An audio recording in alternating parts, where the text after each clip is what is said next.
آپ کا اس میں گرامی رکن الدین کنیت ابو الفتح قطب الاقطاب اور قبلہ حاجات ہے، جبکہ شاہ رکن عالم کے نام سے مشہور و معروف ہیں۔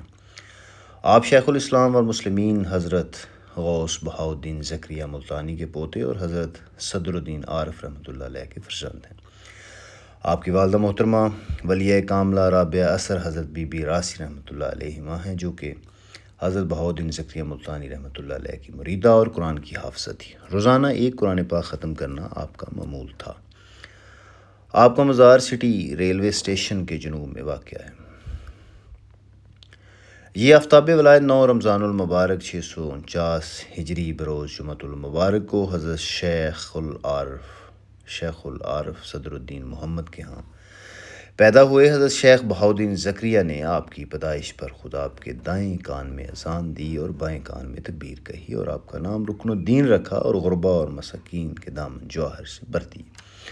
آپ کی پیدائش کس قدر مبارک اور شخصیت کتنی اہمیت کی حامل تھی، اس کا اندازہ اس بات سے لگایا جا سکتا ہے کہ مولانا نور احمد فریدی کے بقول آپ کے بال مبارک جو عقیقہ کے موقع پر تراشے گئے، ان کو تبرکات کے طور پر محفوظ کیا گیا۔ آپ کی والدہ محترمہ حضرت بی بی پاک دامنہ آپ کو باوضو ہو کر دودھ پلاتی اور لوری دینے کی بجائے قرآن کی تلاوت فرماتی۔ گھر میں خادماؤں کو بھی یہ حکم تھا کہ اس میں ذات کے علاوہ کسی لفظ کی تلقین نہ کریں۔ اس کی برکت یہ ہوئی کہ جب آپ نے بولنا شروع کیا تو پہلا لفظ اللہ زبان سے جاری ہوا۔ دودھ پینے کے دوران اگر اذان ہونے لگتی تو آپ دودھ پینا چھوڑ دیتے، اور جب والدہ تہجد کے وقت اٹھتی تو آپ بھی جاگ جاتے، پھر اشراق کے وقت تک جاگتے رہتے۔ آپ کی تعلیم کا آغاز حضرت غوث العالمین کے قائم کردہ مدرسہ سے ہوا۔ آپ کی عمر 4 سال 4 ماہ 4 دن ہوئی تو غوث العالمین نے بسم اللہ پڑھائی۔ والد گرامی حضرت شیخ صدر الدین عارف نے جب آپ کو حفظ قرآن شروع کروایا تو آپ روزانہ چوتھائی پارہ یاد کر کے سنا دیتے تھے، اور آپ نے 12 سال کی عمر میں قرآن مجید کو تجوید اور جملہ قواعد کے ساتھ حفظ کر لیا۔ 7 سال کی عمر میں آپ نماز پنجگانہ باجماعت کے ساتھ ادا کرنے لگے، تہجد، اشراق، چاشت اور دیگر نوافل کی ادائیگی کا بھی اہتمام کرتے۔ آپ کی عمر جب 12 سال ہوئی تو آپ نے دادا حضرت شیخ الاسلام اس جہان فانی سے جہاں عالم باقی کی طرف رحلت سفر باندھ گئے، جو کہ آپ کے لیے ایک المناک واقعہ تھا۔ اس لیے آپ کا تعلیمی سفر کچھ دیر کے لیے رکا، لیکن جب آپ کو فاقہ ہوا تو آپ نے کم عرصہ میں ہی مروجہ علوم و کتب پر دسترس حاصل کر لی۔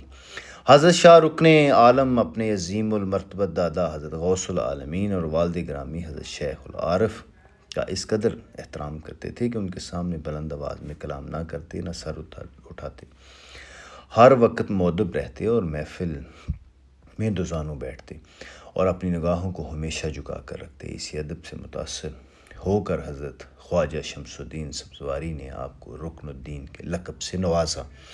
آپ بظاہر انتہائی خوبصورت تھے، رب کائنات نے آپ کو ظاہری حسن سے نوازا تھا۔ آپ ظاہری علوم و فنون میں بھی مرتبہ کمال پر فائز تھے۔ جو شخص آپ سے جس نوعیت کا سوال کرتا آپ اسے فوراً تسلی بخش جواب عنایت فرما دیتے۔ آپ کو بھی شیخ الاسلام و مسلمین کے خطاب سے نوازا گیا۔ آپ نے اپنے جد امجد حضرت غوث العالمین کے مرید تھے۔ حضرت غوث العالمین نے آپ کی ظاہری تربیت کے ساتھ ساتھ روحانی تربیت بھی فرمائی۔ حضرت غوث العالمین حضرت شیخ العارف کی نگاہ فیض نے آپ کو اس اوج کمال پر پہنچا دیا کہ آپ قطب الاقطاب کے درجہ پر فائز ہوئے۔ محبوب الہی حضرت خواجہ نظام الدین اولیاء فرماتے ہیں کہ اللہ تعالیٰ نے آپ کو بطن مادر میں ہی غوثیت اور قطبیت کے تمام مراتب عطا کر دیے تھے۔ جب آپ نے عظیم المرتبت والد گرامی کا وصال ہوا تو آپ مسند پر جلوہ فگن ہوئے۔ آپ اپنے دادا اور اپنے والد کا کامل پرتو تھے۔ ضرورت مند لوگ جوک تر جوک آپ کے پاس آتے اور اپنی مرادیں پاتے، اس لیے آپ کا لقب قبلہ حاجات پڑ گیا، اور اللہ تعالیٰ نے آپ کو یہ کمال عطا کیا تھا کہ آپ کشف کے ذریعے لوگوں کے سوال کرنے سے پہلے ان کی حاجات پوری فرما دیتے تھے۔ آپ کے دستے اقدس پر ہزاروں لوگوں نے توبہ کر کے ہمیشہ کے لیے صوم و صلات، عبادات اور وظائف کو اپنا معمول بنایا۔ آپ کی صحبت کا اثر یہ ہوا کہ لوگوں کے معاملات میں سچائی پیدا ہوئی، آسمانی مصیبتیں ٹلی، اسلام اور اسلامی طرز عمل کو عروج ملا۔ آپ کے مریدین میں ایسے ایسے کاملین ہوئے جو رات کا 2/3 حصہ عبادت میں گزارتے، اور بعض ایسے بھی تھے جو عشاء کے وضو سے فجر کی نماز ادا کرتے۔ بعض صاحب کشف و کرامت بھی ہوئے۔ آپ سائلین نے راہ طریقت کی تعلیم و تربیت اور بندگان خدا کی دستگیری میں کوئی کسر نہ چھوڑتے تھے۔ آپ نے مخلوق خدا کی بھلائی کے لیے مختلف جگہوں کے سفر کیے، جن میں دہلی کا سفر بہت اہمیت کے حامل ہیں۔ آپ نے سلطان قطب الدین مبارک شاہ کے دور میں 3 مرتبہ دہلی کا سفر کیا، جس کا مقصد بادشاہ کی اصلاح اور خلق خدا کی وکالت کے سوا کچھ نہ تھا۔ جب آپ بادشاہ سے ملنے کا ارادہ کرتے تو آپ ایسی سواری پر سوار ہوتے اور مناسب مقام پر سواری روکتے۔ آپ سواری کے آگے ایک صندوق رکھا جاتا جس میں لوگ حاجات کی پرچیاں ڈالتے۔ جب آپ بادشاہ کے پاس جاتے تو بادشاہ آپ کے استقبال کی خاطر پہلے سے حاضر ہوتا اور آپ کو اپنے دیوان خاص میں لے جاتا۔